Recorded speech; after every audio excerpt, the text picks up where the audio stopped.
I'm currently in Bedford County, Virginia at one of the last surviving combination Long John Silver's and Taco Bell. What I want to know is how these wonders of the modern world came to be, why they're slowly dying off, and maybe most importantly, what secret menu hacks you can get at these combination fast food restaurants. Thanks to Rocket Money for sponsoring this episode. I'm Sam Reid and welcome to Season 6 of the Studio Review. First up, I went inside that Long John Silver's and Taco Bell and was immediately impressed by the theming. I found that these usually look more like one restaurant or the other, like mostly Taco Bell, but this one was pretty evenly split. They even had different color booths and themed art on each side of the restaurant, even though you just order at the same counter. I came here to order a little creation I'm gonna call the Shrimp Cheesy Gordita Crunch. And just to clarify here, the items I'll be eating in this video aren't menu items in the sense that I'll order them and the employees will make them. I'm just going to be ordering multiple things and then making Frankenstein combinations out of them. So LJS already offers fish tacos and shrimp tacos on their full menu, so I wanted to make sure this creation had a distinctive Taco Bell flair to it. So I ordered a CGC with a Doritos taco shell and no meat on it. And then I got an order of fried shrimp. And just a friendly reminder to remove the tails before you make your shrimp cheesy G. And there she is. She's beautiful. I went ahead and tasted it, and let me tell you guys, this was surprisingly good. I wasn't sure what sauce to use, so I tried the Long John Silver's tartar sauce, the Taco Bell fire sauce, and then a combination of the two. I think my favorite was the first bite, so the one that just had the tartar sauce on it. Admittedly, the Doritos CGC is such a strong menu item. To be clear, it's hands down the best thing on the Taco Bell menu. That it would probably carry pretty much any meat you put on there, but this was still good. So the verdict on this one, recommend. Off to a strong start. Next up, I'll be heading to a KFC Taco Bell, but first, I want to talk about what we did to deserve these monuments to fast food ingenuity. How did combo restaurants come about? Well, as you probably already know, the very first combo fast food restaurant came about in 1956 when Colonel Harland D. Sanders fell in love with a young Wendy Thomas. I'm just kidding. Those are real people, but Wendy wasn't even born in 1956. The short answer is that we owe most of it to shared parent companies. And the true pioneer of combo fast food restaurants is a little company called Yum Brands. They currently own Taco Bell, Pizza Hut, KFC, and the Habit Burger Grill. But in the heyday of combination fast food, they also owned Long John Silver's and A&W. So around 2002, they started going crazy with co-branded restaurants. There's this really funny article from 2005 that just kind of explains what a co-branded restaurant is. It mentions that at the time, Yum was operating around 2,700 multi-branded restaurants, and they planned on opening about another 2,000 over the next 2 years. And they list a few benefits of multi-branded restaurants. One being that you could pair a less well-known brand like Long John Silver's with one of their flagship restaurants like Taco Bell to help introduce the less popular one to new audiences. And two, apparently at the time this article was written, Taco Bell got most of its traffic at lunchtime, whereas KFC was more of like a dinner place. So you combine the two and then you get steady traffic all day long. And a third reason they give is that they were like, maybe we'll attract couples that can't agree on what to eat, which I don't know why, that is very funny to me. Other combination restaurants mentioned in this article include Wendy's and Tim Hortons, which had 30 co-branded locations at the time, and Carl's Jr. and Green Burrito, which had 1,000. So that being said, let's go to one of the most common combination fast food restaurants you can find today, KFC and Taco Bell. It's also, in my opinion, one of the best examples of a co-brand, both for the exterior and the menu. Like, they really go half and half. The one I went to was in Memphis, Tennessee, and I came here to try two different creations, the first one being a chicken tender taco. So I ordered a spicy potato soft taco, as is, no modifications, a single chicken tender, didn't know you could order that, and then some KFC sauce. Some assembly required, but here it is in all its glory. I wasn't sure how it would taste with both the chicken and the potatoes, but it was actually really good. I would definitely recommend this one. I also tried a version of this with the cheesy roll-up, but it wasn't quite as good in my opinion. The second item I wanted to try was a combination of each restaurant's signature Mountain Dew flavor. Taco Bell has Baja Blast, and KFC has a peach-flavored Mountain Dew called Sweet Lightning. In full transparency here, the KFC Taco Bell was out of Sweet Lightning. It was firing blanks. So I had to drive to a regular KFC a few minutes away to pull this off. I had my Baja Blast from the combination restaurant and my Sweet Lightning from the KFC, and I combined them about half and half. I guess you could either call it Sweet Blast or Baja Lightning. I kind of like Baja Lightning, but I'm gonna be honest with you guys, this was not very good. You probably could have guessed that from the color of it. I like them both on their own, but I would not recommend this combo. Coming up, I'm gonna try a Pizza Hut combo, a dessert combo, and some fast food surf and turf. But first, I want to take a second to thank Rocket Money, who's the sponsor of this episode. Value menus at fast food restaurants can help you save a quick buck here and there, but when it comes to real savings, Rocket Rocket Money is here to help. Rocket Money is the app you need to save more and manage your money better. This personal finance app allows you to manage subscriptions, lower bills, make a custom budget, and grow your savings all in one place. I was looking at my internet bill the other day because I feel like it's a little high, and I noticed that it's scheduled to go up another $35 a month later this year. That's going to be over $400 a year more than I'm already paying. Thankfully, Rocket Money can help lower your bills by negotiating with these companies on your behalf. You can just upload a photo of your bill, tap a few buttons, and Rocket Money will handle the rest. Not only can you potentially save money, but you also don't have to sit on hold for exorbitant amounts of time just to speak to a human who may or may not be helpful. Rocket Money can also help you identify and cancel unwanted subscriptions. They've helped save their members an average of $720 a year in canceled subscriptions. To save more and spend less, join over 5 million members using Rocket Money today. Go to rocketmoney.com/SamReid or click the link in the description to get started for free. That's rocketmoney.com/SamReid, spelled R-E-I-D. All right, next up, we're headed to a combination Dunkin' Donuts and Baskin Robbins in Hermitage, Tennessee, which is just outside of Nashville. I was there for what will henceforth be known as the Boston Ice Cream Pie Sandwich. I don't know, I'm still workshopping the name. I ordered a Boston cream pie, 2 scoops of icing on the cake ice cream, and a vanilla frosted donut with sprinkles. This one required a decent amount of assembly on my part. I had to go with the Boston cream pie because it's a solid base. If it was just a regular donut, then ice cream would have fallen out through the hole in the bottom donut. So here's the finished product, and I did not have high hopes for this one, but I was pleasantly surprised. One thing that I should have seen coming was that the Boston cream pie crumpled under the pressure of biting down on a sandwich. Like, it didn't have the same structural integrity as a traditional ice cream sandwich. So just know that it's a little messier than if you were to eat each of these items individually. But I'm gonna go ahead and recommend this one. This was delightful.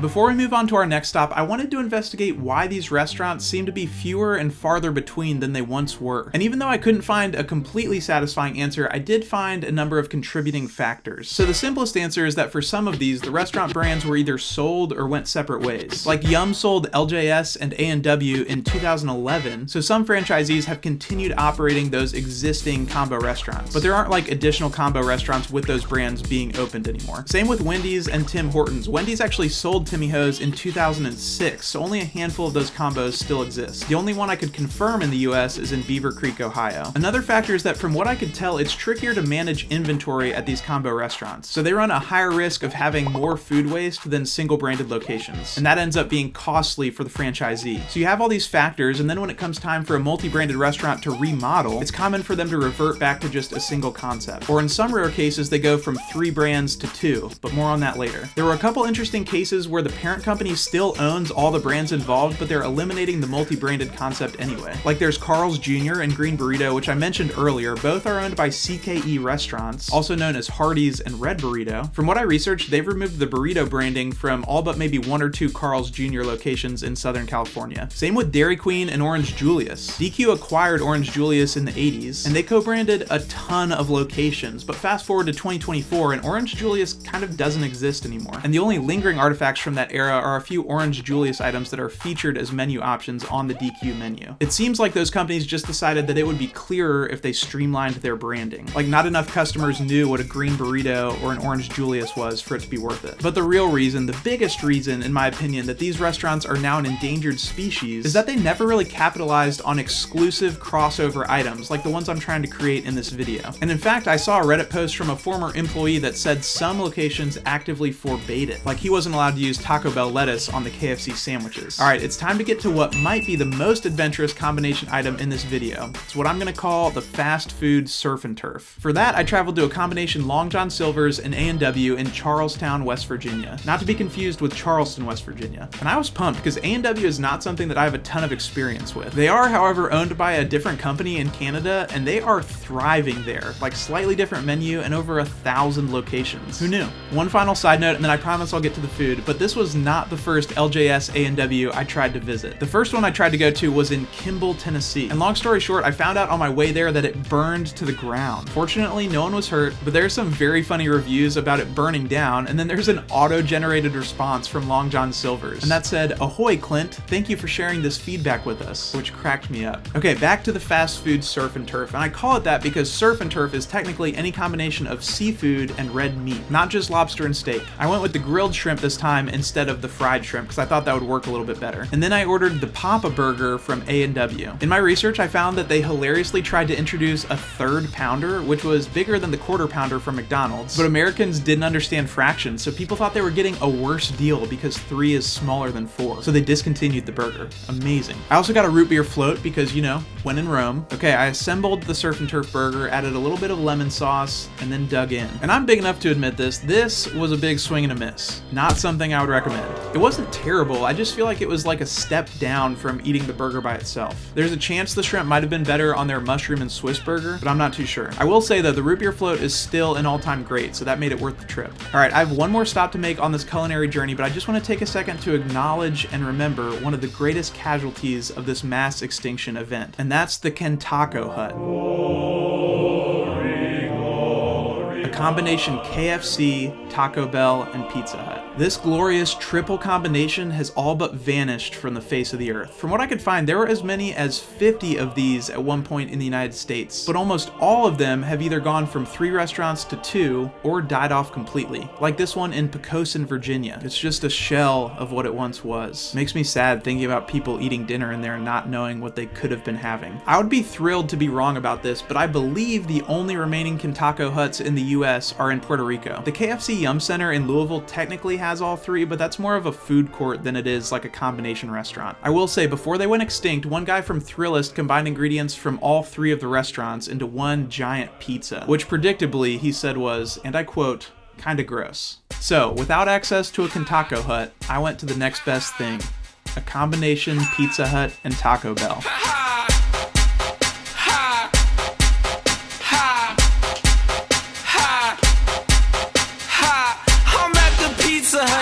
I'm at the Taco Bell. I'm at the combination Pizza Hut and Taco Bell. I'm at the Pizza Hut. I'm at the Taco Bell. I'm at the combination Pizza Hut and Taco Bell. The song you just heard was inspired by the location on Jamaica Avenue in Queens, and they recently remodeled that location, and I got worried because it kind of looks like it's just a Taco Bell now. But if you zoom in on Google Maps, you can see that they still have a tiny little Pizza Hut logo there. The one I went to was in Christiansburg, Virginia, and unlike KFC Taco Bells, which are half and half, most of these are just Taco Bells that sell Pizza Hut Express items inside, like what you can get inside a Target. I tried 2 different creations here, and the first one is a little something I like to call the pizza party. So I ordered a personal pan pepperoni pizza from Pizza Hut, and then a Mexican pizza from Taco Bell, and you just put one on top of the other. Wow. I was not anticipating this, but they fit together so perfectly. Like, not only the size, but the cuts and everything. It's like they were made for each other. So I present to you the pizza party, a match made in heaven. To be honest, I was fully expecting this to taste bad. Like, there was no way this combination was gonna work. But against all odds, it was actually pretty good. Like, the textures and flavors were pretty complimentary. I would recommend trying this.